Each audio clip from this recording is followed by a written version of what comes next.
Գլուխ 7. Աստծո սպառազինությունը։ Հավատացյալը պետք է միշտ հոգեպես զինված լինի։ Եփեսացիների 6:10 և 11-ում ասվում է. «Այսուհետև, եղբայրներ, զորացեք Տիրոջով և նրա զորության կարողությամբ, և Աստծո սպառազինությունը հագեք, որ կարողանաք սատանայի հնարքներին հակառակ կանգնել»։ Աստծո սպառազինությունը հագած և հոգևոր պատերազմի մեջ ներգրավված քրիստոնյան նկատելի է։ Հոգևոր պատերազմ ասելով ես հասկանում եմ Հիսուսի գործերը և մեր ամենօրյա կյանքում սատանայի վրա իշխանություն կիրառելը։ Ես նկատի չունեմ պատերազմական աղոթքի մեջ սատանայի հետ դեմ առ դեմ հանդիպելու շինծ ու փնտրտուքները։ Սատանան կանի ամեն բան, ինչ կարող է, որպեսզի չիմանաք իր վրա ունեցած ձեր իշխանության մասին։ Նա այս հարցի շուրջ ձեզ հետ կպայքարի ավելի, քան ցանկացած ուրիշ հարցի շուրջ։ Իսկ երբ իմանաք այդ իշխանության մասին, նա կհակառակվի ձեզ և կփորձի այն գողանալ։ Կլինեն փորձություններ, որոնք երբեմն մարդիկ չեն կարողանա տանել։ Սատանան ուզում է, որ դու ձեռքերդ վեր բարձրացնես ու ասես, որ հավատացյալի իշխանությունը քեզ համար չէ։ Մի անգամ, երբ քարոզում էի իշխանության մասին, ինձ մոտեցավ մի տղամարդ և ասաց, որ հավատացյալի իշխանությունն իր համար չէ։ Ես ասացի, որ եթե դա չի գործում նրա կյանքում, ուրեմն Աստված խաբեբա է։ Այս տղամարդը փաստորեն Աստծուն խաբեբա էր անվանում։ Ես գերադասում եմ մեռնել, քան ասել, որ Աստծո խոսքը չի գործում։ Եթե այն չի գործում, ապա միայն այն պատճառով, որ ես ոչինչ չեմ անում։ Միգուցե մեզ մոտ չի ստացվում, բայց Աստծո խոսքը վստահելի է։ Ես հավատում եմ, որ նրա խոսքը ճշմարիտ է։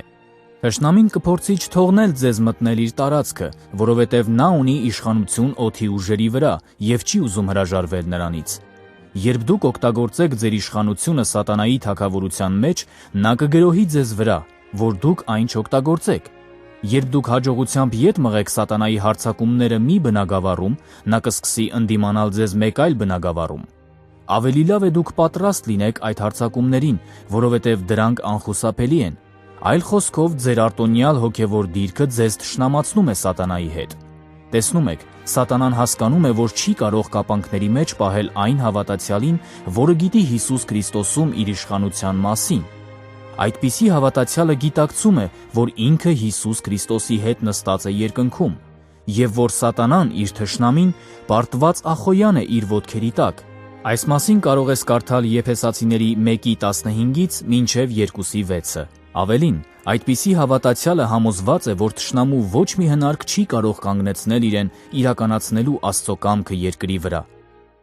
Ինչպես չպարտվել։ Եթե հավատացյալներն օգտվեն այն հոգևոր սպառազինությունից, որ պատրաստված է իրենց համար, երբեք չեն պարտվի։ Ես չեմ կարծում, որ թշնամին ի վիճակի է պարտության մատնել նրանց, ովքեր համարվում են Քրիստոսի մարմնի անդամներ։ Հավատացյալը պետք է մշտապես սպառազինված լինի։ Սուրբ Հոգին Պողոսի միջոցով աղոթում էր, որպեսզի նրանք տեսնեն այն լիարժեք ապահովությունը, որ ունեն իրենց անվտանգության համար։ Հոգևոր սպառազինության տեսակները թվարկված է Եփեսացիների 6-րդ գլխում։ Եփեսացիների թուղթ 6-րդ գլուխ 10-17 խոսքեր։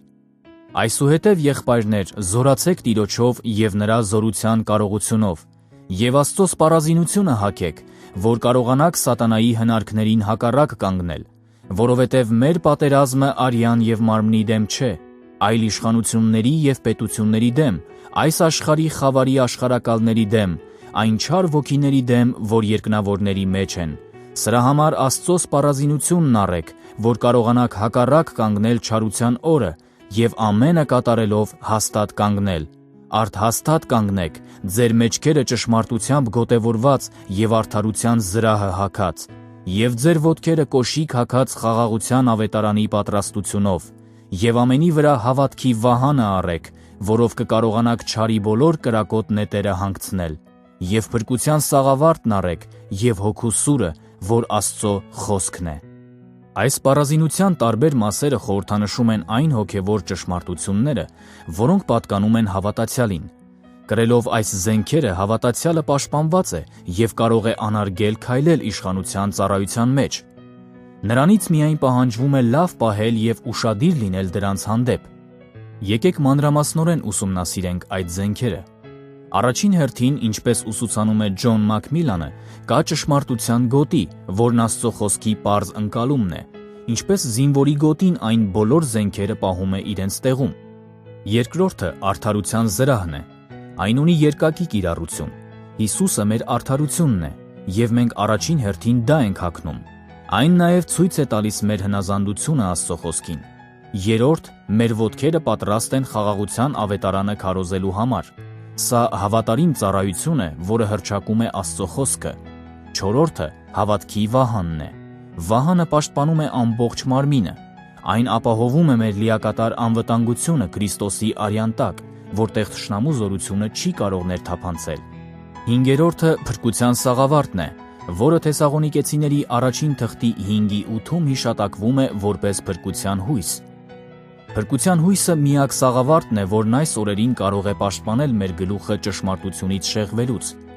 Վեցերորդը հոգու սուրն է, որն Աստծո խոսքն է։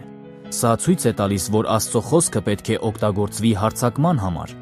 Սպառազինման մյուս տեսակները հիմնականում պաշտպանողական բնույթ են կրում, բայց սուրը, Աստծո խոսքը, ակտիվ զենք է։ Հագնելով Աստծո սպառազինությունը, դուք պատրաստ կլինեք հակառակ կանգնել թշնամու ցանկացած հարձակմանը։